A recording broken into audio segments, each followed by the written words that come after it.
President Biden addresses Congress and America tonight. He's expected to address job growth, according to the transcripts released by the White House. He's also going to call on Republicans in Congress to work together with him. For more on the State of the Union, I am joined by Joel Payne and Leslie Sanchez. Joel is the CBS News political contributor, Democratic strategist, and communications officer for the advocacy group Move On. Leslie Sanchez is CBS News political analyst and Republican strategist. Welcome to both of you. Joel, I'm going to start with you here. Leslie, there's no, this is a bipartisan conversation. I'm sorry you're not at the desk, but we have no room here. Joel, starting with you, the president's going to talk about all the things he's achieved. But if you look in the polls, the Washington Post poll, the AP poll, Democrats by about 30% want him to run for re-election. That seems really low. Why? What does that account for? And is it that they don't think he did a good job, or they think he did a good job, give him a gold watch, and now it's time for him to retire? People say a lot of things in polls, and I say this is somebody who's run a number of polls, and I do see the value in opinion research. But I think what we know is this: the president, the last two times he was up in front of the American people, which was himself in 2020, and in 2022, his congressional allies did pretty well. So the president, with a long list of accomplishments that he's going to tout tonight, I think he can stay the course. I think he can feel confident that the American people are firmly behind him, even if there are poll numbers that don't suggest that that's consistent.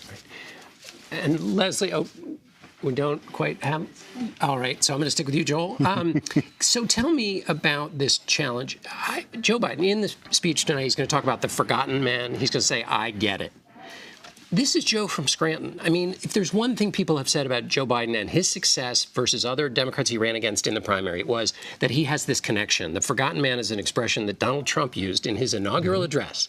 So Joe Biden has this connection. If it's 2 years into his presidency and he's having to assert that connection, isn't that a failure of his presidency to not show people that they get it for someone who is supposed to be so good at this? I think Joe Biden's been counted out a lot. And I think that, by the way, a common thread between all of our successful presidents is being able to reach that person that doesn't feel seen, doesn't feel like they have a voice in D.C. I actually think the president's done a really good job of getting out of D.C. He's going to get out of D.C. later this week. He's going to be in Wisconsin. He's going to be in Florida talking to real voters, which is, by the way, that's where Joe Biden's, he's in his sweet spot. That's where he's in his element. And I think you're going to see him tout a lot of those things tonight. He's going to talk about finishing the job. There's a very popular agenda that I think the president is going to really put in front of the American people and really set up a predicate, by the way, for his 2024 reelection. Do you think, given the fact that Congress is split and that there were these accomplishments in the last Congress, I mean, infrastructure, the Inflation Reduction Act, which have deliverables, that he should basically spend his energy talking about what has been passed and how it's going to help people, rather than trying to build the case for things that really are never going to pass because of the split Congress? Well, I think he's got to do both. I think he's also got to lay out a path for his congressional allies about, okay, so we've got a divided Congress now. We've got Kevin McCarthy, who's got a rambunctious crew on his hand who want him to be sparing for a fight. I think the president has to say, hey, I've got a clear, calm plan for how to get through this period, for how to get in front of the American people with a proactive, positive agenda, because that's what the Democrats that I talk to care about. What's something positive that we can put in front of the voters? And I think you're going to hear a lot of that from the president tonight. Leslie, I understand you're now with us, and so this is the first night that that President Biden will go visit Kevin McCarthy's house. Give me your sense of the obligations and opportunities for Republicans now that they are the governing majority in the House of Representatives on a night like this. There are a lot of eyes on the Republican Party and certainly Republican leadership in terms of how they're going to represent the diverse views in this country. I think you've already heard a lot of the criticism of the Republicans have had about the Biden administration in terms of slowing the recovery from the pandemic. So while there are, I would agree with Joel, certainly legislative accomplishments, this idea that there's this strong bipartisan support has not materialized yet. And despite all the economic numbers and certainly the uptick, everybody wants to see the country doing better. Americans don't feel that the country is doing better.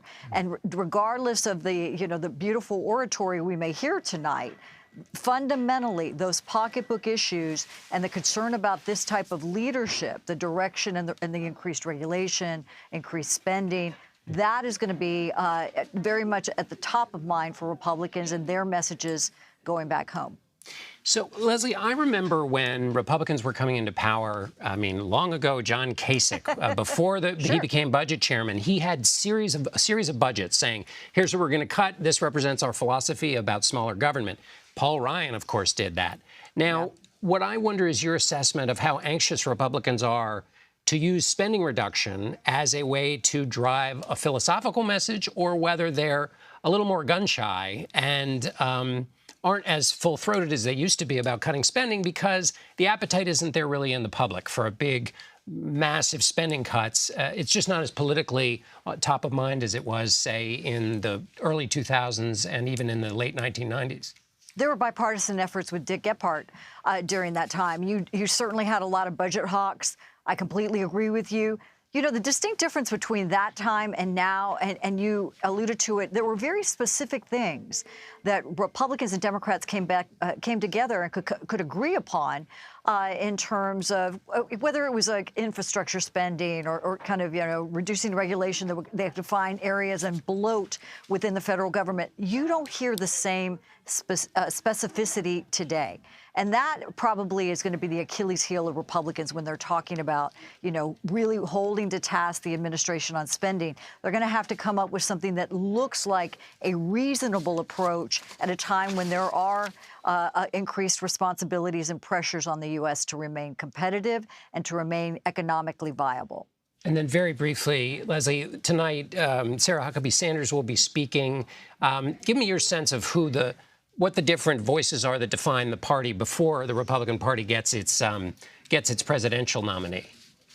The idea with Governor Huckabee is she's the youngest female governor. She certainly represents a different type, kind of a restart in the imaging of the Republican Party. Post-Trump, there have been a lot of questions about what kind of leadership is really going to galvanize the base getting to 2024. She is that model. She not only speaks very much along the lines of the same philosophies of former President Trump, but she's going to be looking at a reform-oriented agenda. And that's going to be the contrast, this kind of positive, reform-oriented, balanced budget, sensible approach. And I think you'll hear a lot more about border crisis and pocketbook issues. She's going to try to make that palatable for people and see Republicans as a good alternative. Okay, Leslie Sanchez, thank you. Joel Payne, thank you both for being here.